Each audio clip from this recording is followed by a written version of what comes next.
Welcome back to this week's Coach's Corner. Jared Freeman's our guest as we play a little baseball, talk a little baseball. It's hard to believe the Ponca City Wildcats are already 12 games into the high school baseball season as they sport a 7-5 record as we record our show. And Coach, you got off to a hot start, had a little trouble this past weekend, but maybe an overall view of the first 12 games of the year.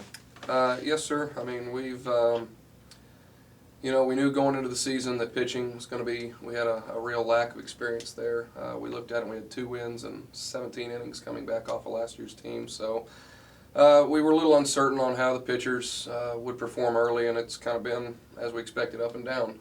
When we win, it's because they pitch well, and when we've lost, it's because we haven't pitched it well. But, it's a decent start that we'll take and see if we can improve here in the next few weeks. Yeah. That's the whole key, isn't it? I mean, it doesn't matter whether it's your level or the St. Louis Cardinals. If you get pitching, you can win a baseball game. Pitching and defense. That's what we preach. That's Yeah. what we preach all year. Play it clean on defense. Don't walk batters. Make them earn it. And the games we've lost is because we've walked batters. But I think the kids have done a good job competing for us, and I've been proud of the effort so far. We just got to get more consistent with what we do and do it well. Jared, how many years with Ponca and how many years as our head coach? This is my 4th year in Ponca City, 2nd year as the head coach, 8th year total coaching, and then my 5th year as the head coach. So, what are you seeing in our program? Are you seeing a better quality of player? Are you seeing dedication? Are you seeing guys off season playing baseball? What are you seeing with our baseball program? I would say that the talent has been the same pretty much from the get-go. But what I have seen is kids that are willing to put more time in on their own before, after practice, constantly calling the coaching staff, and can we come up here on Sunday? And I think our commitment level has improved. We didn't have the greatest of seasons last year, but what we did kind of turn a corner and improve, and I think that's got the kids a little excited, and obviously we're competing fairly well this year. We'd like to be better, but I think the kids are understand that with what we have, we've got to work harder than those guys. We talk every day at practice. We put an opponent up on the billboard or on the board in our dugout, and it says, "This is today's opponent. We're going to outwork them," whether it be Bartlesville, Stillwater, Lawton, Ike, and wherever they're at, whatever they're doing that day, we're going to take it and we're going to do better than they are. So that's just one of our things we're doing this year. Yeah, a lot of good teams. You play a lot of good schedule. You're 7-5 right now. Wins are important, though. I mean, a lot of it's based on wins when you get to the end of the season. It is. It's all about getting geared up for that regional, which, like you said, it's hard to believe we're 3 weeks in and 12 games in already. Right. So your resume is being built right now. We talk to them all the time. It's not a sprint, but it's a marathon. But, you lose a game 5-4 to Richardson in the tournament and didn't execute with guys on base all day, and squandered an opportunity to sweep Lawton Ike a while back. And, you don't want to take, you don't let one game get you too sidetracked, but, we talk to them all the time. You just can't take it for granted, and you got to win when the opportunity's there in front of you. So we definitely left some runs on the table, and then left a couple of wins off the board that we'd like to have, but I think we're going to be all right. People may have seen Eric Ailey signed a college baseball scholarship recently. 3-year starter, returning starter. He's a quality player, isn't he, Coach? Yes, sir. Our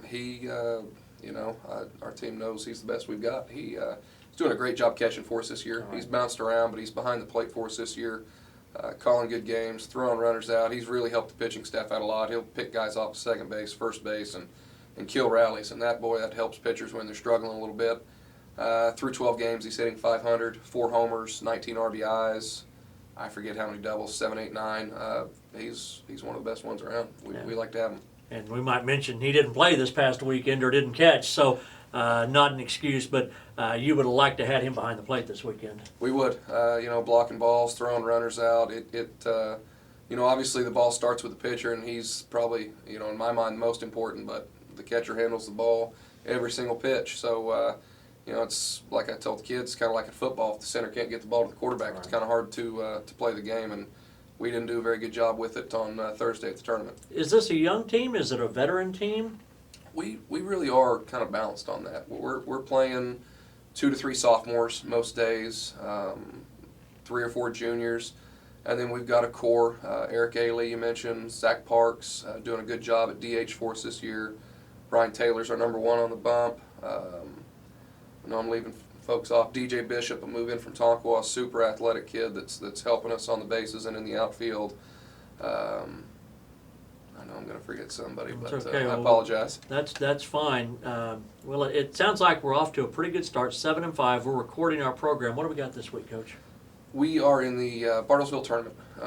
Originally, it was going to be a Wednesday through Saturday deal, so it's turned into we're going to play 2 games on Thursday, 2 games on Saturday. We play Tulsa Edison on Thursday, and then we play Hillcrest, Missouri, Fort Osage, Missouri, and Rogers, Arkansas on Thursday and Saturday. Over in Bartlesville. Yes, sir, Bartlesville tournament. Seen some out-of-town or out-of-state teams. Out of state teams, and it's a wood bat tournament, so that always changes the way that the game's played. I kind of prefer it, but You like the wood bat? I like the wood bat. It's old-fashioned baseball. Hit and run, bunt, put it in play. Usually lower scoring games if you don't make errors and walk batters, but I've always enjoyed the wood bat. You bring the outfield in a little bit, so You do. Everybody comes in a few steps. Hey, and, do you all practice with wood bats? I mean, obviously this week you may some, but on a regular basis, do you let them hit with both aluminum and the wood? We have, and it's something we'd like to do in the future too. Is in the off season almost exclusively, use a wood bat because your true skill comes out generally more often with the wood bat than the aluminum. You don't have those Texas Leaguer bloops that fall in, and you don't get Pop fly home runs. Yeah, exactly. Yeah. So. Well, the college game's kind of going to a different bat now too. So, maybe colleges and high schools will go the way of the pros one day, and we'll all be wood bats. You sound like you'd like that. I would prefer that. We're going to go to that college bat next year. It's a BB core. It's just a different rating and aluminum, and it's just a different bat. And I talked to the coach at Cali, Coach Burrows, when we did our signing with Eric, and he says they've really struggled with it this year, and a lot of people are struggling to adjust to it. So it's something we'll probably start using this summer to prepare for next spring. That's terrific. Coach, thanks for your time. Appreciate it. 7-5. We'll look forward to talking to Coach Freeman throughout the baseball season. Get out and watch the Wildcats and support them on their home and road games. That's this week's Coach's Corner. For Coach Freeman, Phil Turney, have a great day.